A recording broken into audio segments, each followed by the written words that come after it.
Comme vous devez le savoir, notre direct aujourd'hui, bon, a pour prétexte la sortie d'un jeune journaliste du nom de Raoul Christophe Mbia, dans laquelle il m'a fortement indexé. J'aime vous dire que certaines personnes ont souhaité que je ne réponde pas, bien évidemment. Mais bonjour, bonjour. Heureux de vous avoir connecté, hein. Je sais que nous avons accusé 5 minutes de retard. Toutes nos excuses pour ce léger retard. Le plus important sera dit et fait. Pendant que vous vous connectez et que vous partagez abondamment ce direct, que vous envoyez les cœurs pour qu'il ne soit pas interrompu, parce que il est important que ce direct ne soit pas interrompu. Je voudrais déjà remercier tous ceux qui sont déjà connectés. Je vous invite à partager abondamment ce direct, à envoyer les cœurs. Nous devons échanger. Je disais il y a peu qu'il y a parmi les gens qui sont soit mes intimes, mes amis, ainsi de suite, beaucoup de personnes qui m'ont appelé et qui m'ont dit, Blériot, bon, pour ces personnes-là, elles disent, fais preuve de grandeur, ne réponds pas à Christophe Raoul Mbia. Il faut que je dise que je ne prends pas à la légère tout ce que vous avez dit jusqu'à présent, tout ce que les uns et les autres ont suggéré. Mais j'ai répondu à la plupart des personnes, écoutez mon live, vous saurez quel est l'angle qui est le mien, parce que je ne réponds pas à tout. Sauf que j'ai estimé et j'estime que pour cette fois-ci, il est nécessaire que Blériot Niémé prenne la parole et qu'il réponde. J'aime vous préciser qu'il y a quelques minutes, une heure par là, le sieur Christophe Mbia, qui avait déjà annoncé qu'il allait faire beaucoup de bruit, il allait me montrer ce qu'il a montré à J. Rimingono, ce qu'il a montré à Valsero, ainsi de suite. Il dit sur un de ses posts qu'une personnalité importante de la République l'a appelé pour lui dire de ne pas continuer de me dénigrer. Non, non, non, non, non, non, non, non. Je refuse ça. Il faut me dénigrer. C'est impératif de le faire. C'est d'ailleurs ce à quoi tu es destiné. Mais ce n'est pas le problème. Vous vous doutez bien que moi, Niemek, je ne peux pas m'asseoir pour avoir pour objet d'étude Christophe Raoul Mbia. Non, c'est un humain. Et tous les humains, de mon point de vue, se valent. Mais c'est un cadet en tout. C'est un enfant. Et une de ses collègues, dont je vais taire le nom, m'a écrit, elle m'a dit, je ne sais pas ce que ces enfants sont devenus. Je ne les ai pas connus comme ça. Et je lui ai dit, tu ne les as pas connus du tout. Mais pour ce direct de ce soir, je vais me limiter à parler de ce que M. Mbia a dit, de l'attitude qu'il a eue, mais surtout de ses commanditaires, parce que c'est ça qui est important. Qu'est-ce qui est en jeu dans la sortie de Mbia? Nous allons écouter quelques séquences de cette sortie et nous allons nous arrêter de temps en temps pour analyser ce que nous aurons entendu ensemble. Et c'est aussi par respect pour vous, vous ma communauté, que j'ai décidé de parler. Je vais vous expliquer comment ça fonctionne avant d'entrer dans le cœur du sujet. On envoie un individu vous insulter, vous danser, dire des choses, beaucoup de choses. Ensuite, il conclut son propos en disant qu'il a d'autres révélations plus croustillantes et que si vous osez réagir, il va passer à l'étape supérieure. Et donc, quand vous adoptez une attitude de silence pour montrer de la grandeur ou que vous vous défendiez, si vous adoptez une attitude de grandeur, certaines des personnes qui vous suivent auront le sentiment qu'effectivement, le monsieur aurait quelque chose de croustillant qui vous ferait peur. Heureusement, dans le cas de monsieur Mbia, il a indiqué les choses croustillantes qu'il aurait à ajouter, qui ferait donc que je perde toute crédibilité. Et donc, vous déjà, ma communauté, je vous avertis d'arrêter d'écouter des gens qui n'ont aucune valeur morale. Mais alors, aucune valeur morale. Aucune crédibilité. C'est quand même... On pouvait choisir quand même des individus différents de Christophe Raoul Mbia. Bon, venons-en à ce qui nous réunit ici ce soir. Venons-en à ce qui nous réunit ici ce soir. La sortie tonitruante de M. Mbia autour de la personne de M. Blériot-Niemek, les accusations dont je suis affublé. Je voudrais qu'on écoute d'abord, dès l'introduction, ce que dit M. Mbia. Permettez, s'il vous plaît. Pour répondre au grand frère, qui est pour nous un grand frère, Blériot-Niemek. Il faut bien écouter. Qui, depuis un certain temps, a eu la très très mauvaise idée de nous prendre pour cible dans ses écrits. Il fait... Ok, je vais aller très méthodiquement pour répondre au grand frère que nous considérons comme grand frère Blériot-Niemek. Quand vous voyez l'attitude du gars, il est vraiment respectueux. Qui a eu la très mauvaise idée de nous prendre pour cible. Ce que Christophe ne sait pas, parce que c'est mon petit, hein, ce que Christophe ne sait pas, c'est que je suis un rhéteur, c'est-à-dire un spécialiste de l'expression. Il dit que j'ai eu la très mauvaise idée de les prendre pour cible. Ça veut dire qu'en fait, il dit qu'ils sont des gens dangereux, ceux que j'aurais pris pour cible. Et donc, c'est une très mauvaise idée. Quand tu as donc la mauvaise idée de prendre des gens dangereux pour cible, les gens dangereux vont te faire des choses dangereuses. Comme on dit dans le langage vulgaire, ils vont te faire du sale. Et donc, Christophe Raoul Mbia est donc chargé de me faire du sale. Il est chargé de me faire du sale. Il est chargé de me faire du sale. Mais essayons de voir le sale que Christophe Raoul Mbia fait. Et examinons. Je suis sûr, Mbia est en train de suivre le live. Et il va beaucoup en apprendre.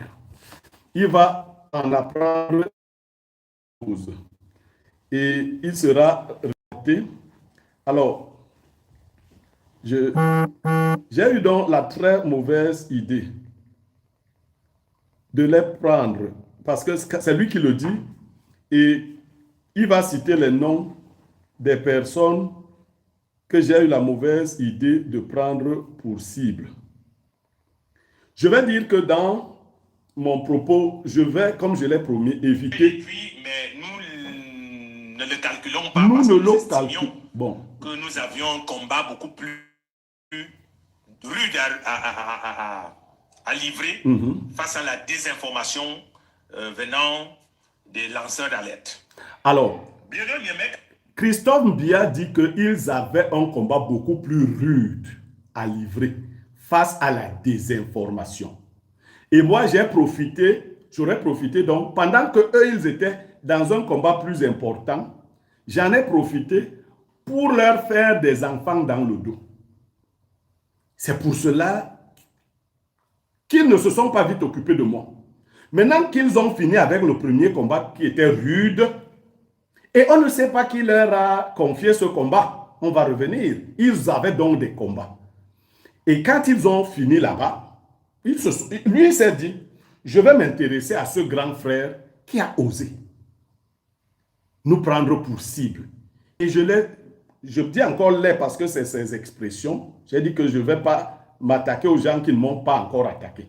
Qu'est-ce qu'il dit? Ils ont profité pour nous lancer des pics. J'ai profité. Il nous traite de gamins, il nous traite d'insolents, il fait tout. Voilà. Alors, les pics, ce qui me vaut les attaques de Christophe Mbia, c'est que je les ai traités de gamins. Donc, Christophe Mbia estime qu'il n'est pas un gamin. Il n'est pas insolent. Je les ai traités de gamins et d'insolents. Alors, c'est quoi un gamin? Un gamin, c'est un individu qui est situé entre l'âge pubère et l'âge de l'enfance. Il est là. Mais plus rigoureusement, un gamin, c'est celui dont les comportements indiquent une absence de maturité. Est-ce que Christophe Mbia est un gamin? C'est vrai qu'il est gamin. Cela saute aux yeux, il est gamin. Il n'y a pas longtemps que Christophe soulève normalement son pantalon. Je lui avais fait la remarque il y a longtemps. On soulève le pantalon. Je parle de lui là. Et puis, est-ce qu'il est insolent? Il est insolent. Même en m'insultant, en disant ce qu'il a dit, il est insolent. Donc, je n'ai rien inventé. Mais je voudrais qu'on écoute Mbia et qu'on parle de ce que Mbia a dit. Nous sommes tout autant surpris de voir que c'est lui qui engage des hostilités comme ça vis-à-vis de nous. Nous sommes tout autant surpris de voir que c'est lui qui engage des hostilités comme ça vis-à-vis de nous. Ça veut dire que nous appartiendrons à une même caste. Et je me serais désolidarisé de la caste et je leur aurais fait un coup bas. Parce qu'ils sont surpris, dit-il. Il est encore le porte-parole. Nous sommes tout autant surpris. Donc, il se serait attendu, selon Mbia, que je ne dise pas qu'ils sont des gamins, qu'ils sont insolents. Mais ils sont surpris. Donc, il vient en réaction. J'ai d'abord envie de dire à Blaireau Niemek qu'il ne faut jamais oublier d'où on vient. Oui. Il y a un film qui est très connu dans ce monde cinématographique, dans le monde cinématographique, le 7e art. Souviens-toi de l'été dernier.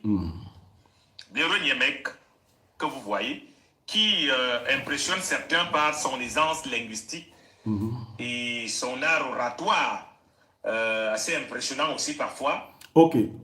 Christophe Mbia me dit de me rappeler d'où je viens. J'impressionne certains par mon art oratoire, mon aisance linguistique parfois. Donc, Mbia m'évalue. Il peut m'apprécier, mais là, il m'évalue parce qu'il dit parfois. Donc, parfois, ce n'est pas bien, parfois, c'est bien. Et donc, il faut que je me souvienne d'où je viens.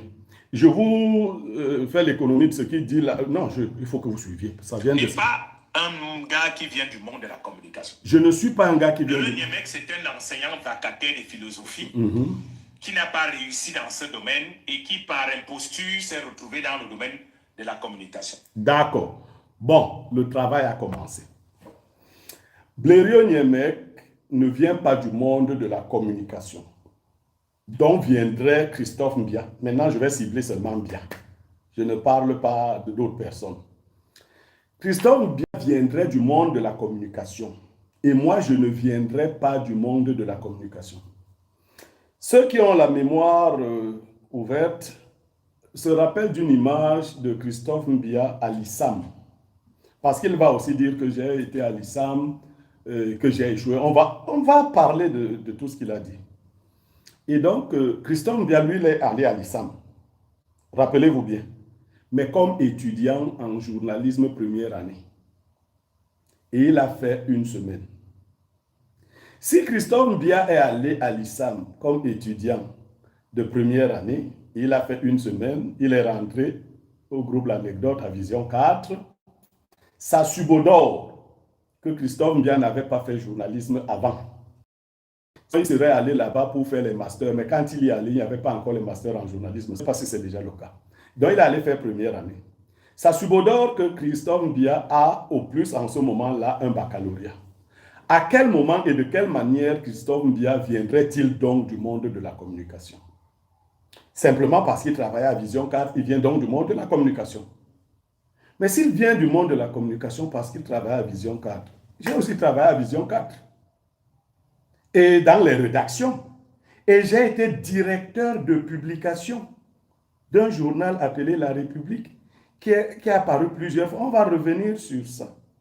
Je suis un enseignant vacataire de philosophie qui, malheureusement, n'aurait pas réussi dans ce domaine-là. Je suis obligé de parler de moi aujourd'hui. En tout point, je vais parler de moi. Parce qu'il est beau d'entendre qui je suis. Quand j'enseigne la philosophie dans les lycées et collèges du Sud Cameroun, notamment à Ebolova, lycée classique et moderne d'Ebolova, lycée d'Ebolova rural, dont j'ai tenu la toute première promotion de terminale en philosophie, lycée bilingue d'Ebolova, le Coréa. S'il vous plaît, envoyez abondamment les cœurs, s'il vous plaît. Envoyez abondamment les cœurs. Le direct est signalé. Vous tous qui êtes là, plus de 3000 personnes, envoyez-nous les cœurs. S'il vous plaît. Il ne faut pas qu'on s'amuse avec ce direct. Il a beaucoup de belles révélations vers sa fin. Donc, envoyez abondamment, que chacun... Envoyez, faites ça comme travail. Envoyez les cœurs, envoyez... Pourquoi les gens ont peur? Ils disent qu'ils ont tout pour nuire. Envoyez. Christophe Mbiya m'a dit que ce qu'il avait fait à J.Remingono, ce qu'il a fait à Valsero, il va me mettre la vaseline. Je ne sais pas de quoi l'enfant est capable. Mais si l'enfant a les testicules plus gros que ceux de son père, c'est que c'est la hernie. Je crois que cet enfant a la hernie. Et on va lui faire une chirurgie pour lui enlever la hernie. On va lui enlever la hernie. Il a envoyé les cœurs. Envoyez-moi. Je ne veux pas qu'on s'amuse avec ce direct, s'il vous plaît. J'ai des choses, j'ai de la documentation. De la documentation jusqu'à ma vie privée, les titres fonciers et tout. On a un travail. On n'est pas là pour nous amuser. Nous sommes là pour travailler. Donc, voilà. Quand je parlais de mon passage comme enseignant à Ebolova, alors, quelqu'un qui est un piètre enseignant, je vous donne quelques références. La même année, toutes les autorités de la ville d'Ebolova, je ne sais pas comment elles ont fait, se sont entendues. Le gouverneur du Sud s'appelait Bernard Wongolo. J'étais répétiteur de son enfant. Le président du tribunal d'Ebolova s'appelait Evineba Claude. J'étais répétiteur de ces deux enfants. L'un d'entre eux est cadre dans l'armée camerounaise aujourd'hui. Une autre est sortie de l'ESTIC. Je suis leur père et leur formateur. Je dis la même année. Le colonel Nke, Désiré Magloire. La même année, j'étais répétiteur de ces enfants et on m'appelait le distributeur automatique des baccalauréats. J'enseignais la philosophie, le français et l'anglais. Peut-être Mbiya ne le sait pas. Je suis camarade de classe de Ernest Obama. Camarade de première année, matricule 99 437. Renseignez-vous chez tous les enseignants de philosophie. Depuis le DG de Isakam, qui fut mon enseignant. Il s'appelle Jean-Pierre Imélé. Je vous ai gardé quelques effets ici pour mon école. Quand j'étais à l'école doctorale, j'ai eu pour camarade Tot, que vous voyez souvent sur les plateaux, parce que je suis revenu à l'école doctorale 10 ans après. Je suis ici, je peux lire ici mes camarades de philosophie africaine. Voilà le document signé. Philosophie africaine, il est signé ici par le professeur Pius Ondoa, qui a été ministre au Cameroun, ministre de la fonction publique, chef département de philosophie. Goda Ader, il est professeur titulaire de philosophie, il est dans le Nord Cameroun. Et bon, il y a des noms, un nom que je n'arrive pas à lire. Toujours est-il que nous sommes un effectif de 9 étudiants. Et je suis le premier de la promotion. Je suis le premier de la promotion. Mon nom, c'est le numéro 7. Vous pouvez lire là. C'est 2.7, le premier de la promotion à l'école doctorale. C'est pas, Mbia va devoir montrer s'il a été à l'école. Hein. Je ne sais pas si Mbia a été à l'école, mais bon. Donc, je vous ai dit qu'à Ebolova, j'ai répété les enfants de tous les grands de la ville. Bernard Wongolo, gouverneur. Evineba, président du tribunal. Nke Désiré Magloire, colonel. Et j'ai créé des groupes de répétition pour les enfants des pauvres. Parce que je ne voulais pas que les pauvres soient abandonnés. Eux, ils payaient 5 000. Tandis que le gouverneur me payait 100 000. D'ailleurs, c'est son fils même qui payait. Il avait un bureau. J'allais lui donner cours à domicile dans son bureau. Le président du tribunal me payait 50 000 par enfant. C'est quelqu'un qui n'a... Bon, ça c'est en passant parce qu'il faut qu'on suive Mbia. Mbia est un candidat qu'il faut suivre. Si nous ne suivons pas Mbia, l'imposture va continuer. Alors, il avait été pêché dans une laverie par Ernest Obama à l'époque, je crois que dans les années 2019, 2017. Voilà. Ça devient intéressant. J'avais été pêché dans une laverie par Ernest Obama dans les années 2017-2019. OK. Quand vous envoyez un enfant insulter un adulte, demandez-lui de rassembler des éléments sérieux. C'est vrai, quand on est dans la querelle, il faut mélanger le mensonge et la vérité. Il faut, oui, pour les gens de petite classe. Mais quand on est sur une question aussi sérieuse avec un adversaire comme Niemek, je vous conseille, tout le monde a des défauts, tout le monde a des parties ridicules de sa vie, mais cherchez bien. J'avais donc été pêché par mon camarade de classe Ernest Obama dans les années 2017-2019 dans une laverie.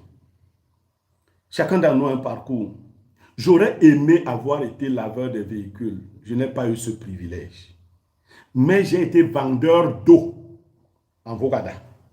J'ai ouvert un fourrage et je vendais de l'eau. À l'époque où il n'y avait pas d'eau dans la ville de Yaoundé. Et ça me rapportait en moyenne 25 000 la journée.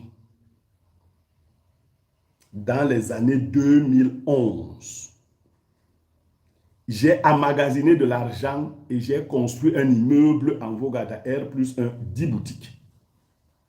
C'est ce que j'ai fait en Vogada avec l'argent du fourrage. Pour Vogada, c'est les Nigérians qui habitent là-bas, qui louent les boutiques. C'est ce que j'ai fait Mbia. Si j'ai lavé les voitures, par contre, si je dis que je n'ai pas vendu l'eau, des anciens acheteurs d'eau vont sortir, disent que Bléro, moi j'achetais l'eau chez toi en Vogada. J'aimerais qu'un seul de mes anciens clients de voiture, et peut-être, comme il est journaliste lui, qu'il indique le lieu où se situait la laverie. Je n'ai pas honte d'avoir fait cela. J'ai vendu du pain Acropole. J'étais le meilleur vendeur de pain Acropole de Vogada dans les années 2003. Mais je n'ai pas eu la chance, Mbia, de laver les voitures dans une laverie. Pourquoi je m'arrête sur ce genre de choses? Je vais vous raconter une petite anecdote. Un jour, un papa à moi, dans le quartier Vogada, vient me voir et il me dit, Blériot, il y a quelqu'un qui m'a insulté. Le papa, paix à son âme, s'appelait Dieudonné Ntep. Il était DTN du cyclisme. Moi, je vais parler avec des faits. Il m'a dit, il y a quelqu'un qui m'a insulté. Il a dit que j'ai volé de l'argent et j'ai acheté une maison, la maison que j'ai en Vogada. J'aimerais que tu lui parles. J'ai appelé le monsieur, je lui ai dit, ben, tu dis que Dieudonné ne t'a pas volé de l'argent et s'est acheté une maison en Vogada. Tu connais Dieudonné Ntep? Il me dit, ah non, gars, je ne le connais pas. C'est le président de l'Africa Cyclisme qui m'a dit de dire ça. Je dis que, hey, mais c'est comme ça. Il dit, ah, c'est comme ça notre... Je dis, non, ça ne peut pas être ça votre métier. Là, c'est le gangstérisme, c'est pas ça. Il me dit, ah, toi, tu comprends. Je dis que je comprends. Tu ne peux pas ne pas. Le Dieudonné Ntep était jumeau. Et son jumeau travaillait à la BEAC. Monsieur Ndjok. Monsieur Ndjok avait acheté une maison en Vogada. Et quand il est allé habiter ailleurs, il a offert cette maison à son frère jumeau. Mais un journaliste avait été payé pour dire que Dieudonné Ntep avait volé de l'argent à la Fédération camerounaise de cyclisme et avait acheté une maison en Vogada. Et ce journaliste essayait de me convaincre que c'est comme ça que ce métier fonctionne. C'est-à-dire qu'on peut te donner une information, on te donne de l'argent, tu n'as pas besoin de vérifier, tu tapes sur la personne. Même si sa femme quitte le mariage parce que tu as dit quelque chose de grave, c'est leur problème. C'est-à-dire, tu t'en fous. Donc, c'est dans cette logique que certains seraient devenus des journalistes. J'aime aussi vous raconter une autre anecdote. Vous vous rappelez du reportage de mon petit frère Christophe Raoul Mbia sur J. Remingono. Il avait fait un reportage dans le village de J. Remingono. Envoyez les cœurs, s'il vous plaît. Envoyez abondamment les cœurs. Il avait fait un reportage sur J. Remingono. Et après, il avait demandé pardon. Récemment, il a demandé pardon et tout. Et il a dit qu'il faisait ça sur commande. Qui vole une fois, volera deux fois. Donc, en fait, Mbia travaille sur commande. Qui est son commanditaire, cette fois-ci, on saura. Mais, il avait demandé pardon. Seulement ce que je voudrais vous faire remarquer dans le reportage en question, c'est que Christophe Raoul Mbia avait reçu de l'argent pour donner à certains membres de la famille de J. Remingono pour qu'ils témoignent contre J. Remingono, d'une part. Mais d'autre part, des gens qui sont dans le reportage avaient été ramenés de Yaoundé. On les avait pris à Yaoundé, on les a amenés là-bas, juste pour les besoins de la cause. Ils parlaient donc, et il y avait des collègues que j'avais reconnus. Ils parlaient donc comme s'ils étaient du village de J. Remingono. Christophe Raoul Mbia filmait et il posait la voix. Vous qui prenez les gens pour vous défendre, pour salir les gens, c'est ce genre de personnes que vous prenez. Celui qui vient devant la loi doit montrer patte blanche, doit avoir les mains propres. C'est un tel passé. C'est ça les gens qui défendent la République.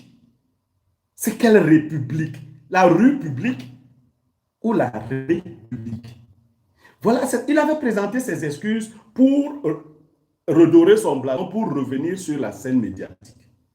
Parce qu'ils estiment qu'on peut dire aujourd'hui une chose, demain dire le contraire. Comme les Camerounais ne retiennent même pas ce que les gens ont. Bon, d'ailleurs, les Camerounais sont miséricordieux et pardonnent facilement. Ils vont vous pardonner et vous allez continuer. Et comme ils ont les vues, les likes, Facebook, YouTube et autres, il faut s'attaquer à tout le monde. Celui qui a dit à Mbia de ne plus me répondre, lui a menti. Il faut qu'il me lave. Parce que moi, je ne vais pas inventer de choses. Je ne vais pas m'attaquer aux petitesses. Je vais démontrer le genre de nouveaux journalistes que notre République a pu fabriquer et qui sont présentés comme des modèles que d'autres jeunes devraient copier.